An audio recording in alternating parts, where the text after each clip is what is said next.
चंद्रयान-3 के रोवर ने खोजा चांद पर पानी। चंद्रयान-3 का प्रज्ञान रोवर लगातार चांद की धरती पर घूम रहा है और हमारे इसरो के वैज्ञानिकों द्वारा इस रोवर को कमांड यानी निर्देश दिया जा रहा है।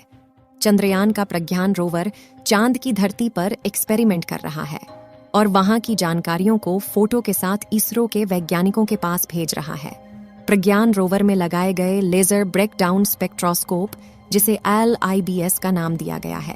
प्रज्ञान रोवर में लगे इस लेजर ब्रेकडाउन स्पेक्ट्रोस्कोप ने चांद की धरती के नीचे लेजर को फेंककर कुछ तत्वों को खोज निकाला है, जिसमें हाइड्रोजन और ऑक्सीजन पाए जाने की उम्मीद बताई जा रही है। आपको जानकारी के लिए बता दें कि जो पानी होता है उसमें हाइड्रोजन और ऑक्सीजन के मॉलिक्यूल्स मिले होते हैं, यानी कि हाइड्रोजन के 2 अणु और ऑक्सीजन के 1 अणु को आपस में मिला दिया जाए तो पानी का निर्माण होता है। अब आपके मन में सवाल आ रहा होगा कि जब प्रज्ञान रोवर ने चांद पर ऑक्सीजन और हाइड्रोजन की खोज कर लिया है, तो इसका मतलब यह है कि चांद पर पानी पाए जाने की पुष्टि की जा सकती है।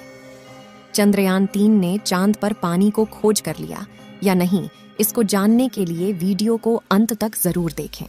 इसरो के वैज्ञानिकों ने यह भी बताया है कि इस समय चंद्रयान के रोवर के सामने मुसीबत मंडरा रही है, जिसका सामना करते हुए अपने मिशन को 14 दिनों के अंदर पूरा करना होगा। इसरो ने जानकारी देते हुए बताया कि हाल ही में प्रज्ञान रोवर के सामने 4 मीटर का लंबा गड्ढा आ गया था। जो तस्वीर इस समय आप अपने मोबाइल फोन पर देख रहे हैं, यह वही गड्ढा है जो प्रज्ञान रोवर के सामने आया था और इस गड्ढे की चौड़ाई लगभग 4 मीटर है। इस गड्ढे की तस्वीर को विक्रम लैंडर में लगे हाई रेजोल्यूशन कैमरा द्वारा लिया गया है। फिर भी प्रज्ञान रोवर सावधानी दिखाते हुए गड्ढे के बगल के रास्ते को चुना और इस समय चांद की धरती के लगातार रहस्यमयी खुलासे कर रहा है। चंद्रयान-3 के प्रज्ञान रोवर ने चांद पर किन किन तत्वों को खोजा है, उसको बताने से पहले हम आपको कुछ जानकारियां देते हैं। दोस्तों, हमारा विक्रम लैंडर चांद की सतह पर 23 अगस्त 2023 के दिन शाम के लगभग 6:04 पर सफलतापूर्वक सॉफ्ट लैंडिंग किया था और यह इतिहास में पहली बार हुआ है, क्योंकि आज तक भारत के अलावा किसी भी देश ने चांद के इस भयानक दक्षिणी इलाके में उतरने की हिम्मत नहीं की। लेकिन फिर भी भारत ने चांद के दक्षिणी ध्रुव पर भारत का झंडा लहराकर इतिहास में अपना नाम दर्ज कर दिया है। चांद के इस इलाके में काफी ज्यादा बड़े बड़े क्रेटर यानी गड्ढे मौजूद है, जिसमें पानी पाए जाने की संभावना है।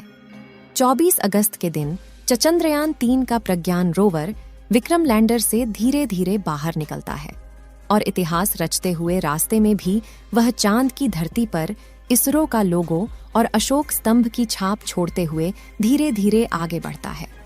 इसरो ने जानकारी देते हुए बताया कि जिस स्थान पर चंद्रयान-3 का लैंडर उतरा है, उस जगह को शिव शक्ति पॉइंट के नाम से जाना जाएगा, क्योंकि शिव में मानवता के कल्याण का संकल्प समाहित है और शक्ति से हमें उन संकल्पों को पूरा करने का सामर्थ्य मिलता है।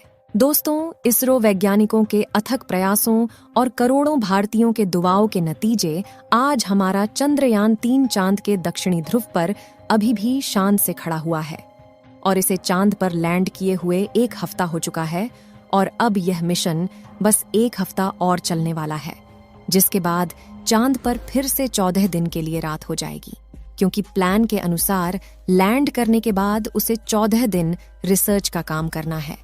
यही वजह है कि जिस दिन से चंद्रयान ने लैंड किया है, तभी से हमारा प्रज्ञान रोवर चांद की अंधेरी व रहस्यमयी दुनिया के बारे में बड़े बड़े खुलासे कर रहा है।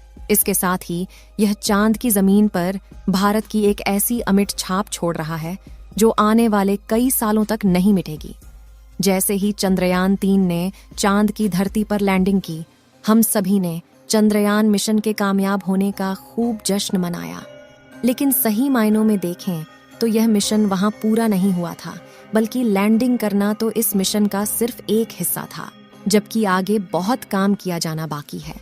दरअसल इसरो ने अपने इस मिशन को 3 हिस्सों में बांटा है, जिसमें पहला उद्देश्य चांद के दक्षिणी ध्रुव पर लैंड करना था, जो कि हम 23 अगस्त को ही कर चुके हैं।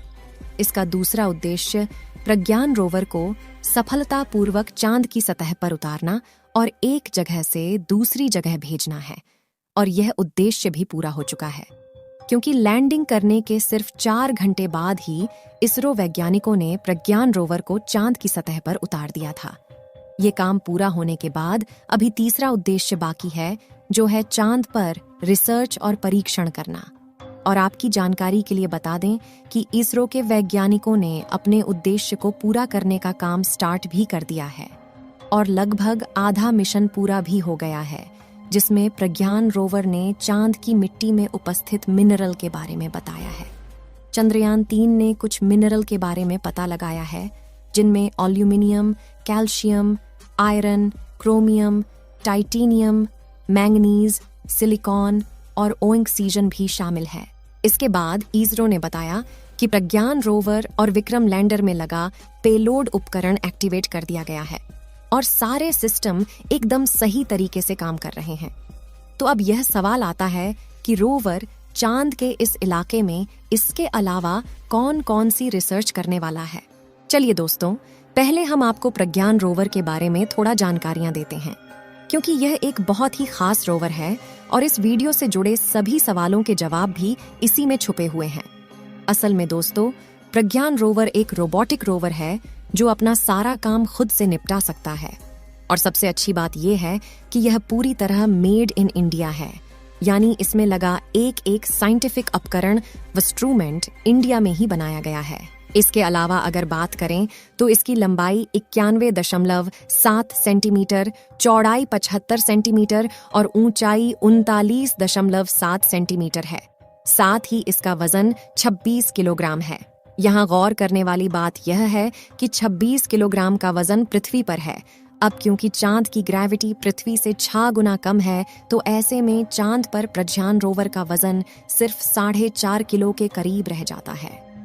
नेविगेशन के लिए इसमें पीछे की तरफ 2 कैमरे लगाए गए हैं, जिनके नाम नेविगेशन कैमरा लेफ्ट और नेविगेशन कैमरा राइट है।